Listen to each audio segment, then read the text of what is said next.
Hello and welcome to IMAlive.in. I'm going to talk about Functional Endoscopic Sinus Surgery or FESS. What is FESS? What are the indications? That means in which all diseases we are going to use FESS.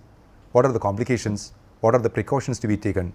I will talk to you in a very short way.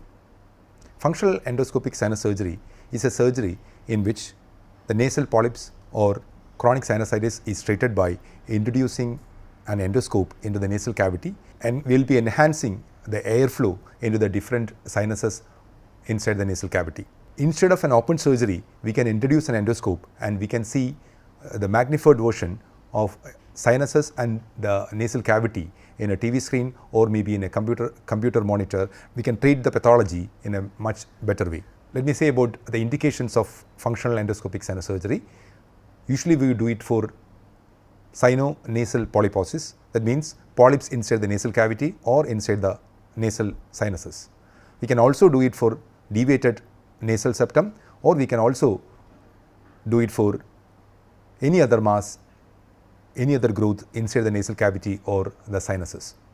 It's also very commonly used for chronic sinusitis, in which there is a blockage of natural flow of air inside the nasal cavity as well as the sinuses. So these are the indications, but the way in which it is done is also interesting. So what we do is, as I've already told, we introduce the nasal endoscope. We see the magnified version in the TV screen, and using endoscopic instruments we remove the pathology, whether it is a deviated nasal septum or maybe a nasal polyp. What are the precautions to be taken and what are the advantages?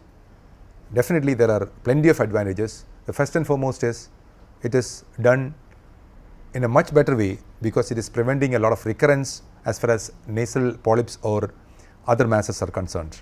We get better results. We can remove the entire polyp. We can reduce the recurrence of such disease in the future. That is the main advantage. And also the second advantage is that the hospital stay will be very much reduced, and the complications are very much less. Definitely all surgeries have their own risk. It can be done under general anesthesia, or also it can be done under local anesthesia.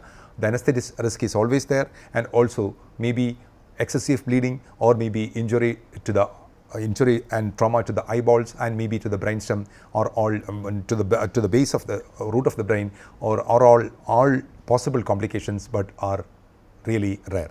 So functional endoscopic sinus surgery is a newer methodology, relatively newer methodology in ENT surgery, and it has got definite advantage over conventional surgeries in ENT.